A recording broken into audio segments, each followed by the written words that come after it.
நாயகம் ஸல்லல்லாஹு அலைஹி வஸல்லம் அவர்கள் கூறியதாக அபூ ஹுரைரா ரதியல்லாஹு அன்ஹு அவர்கள் அறிவிக்கின்றார்கள், நிச்சயமாக அல்லாஹ் சொல்கின்றான், என்னுடைய நேசனோடு யார் பகைமை பாராட்டுகின்றானோ அவனோடு நானும் பகைமையாகவே இருப்பேன்.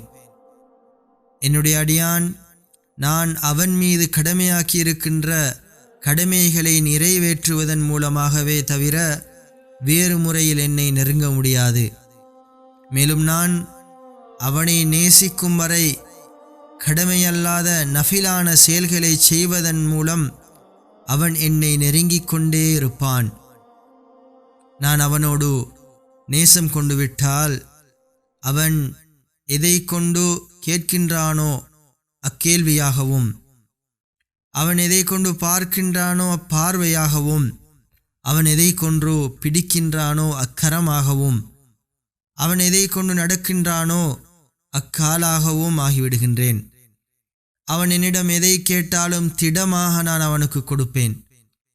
அவன் என்னிடம் பாதுகாவல் தேடினால் திடமாக நான் அவனுக்கு பாதுகாவல் அளிப்பேன். நூல் புகாரி.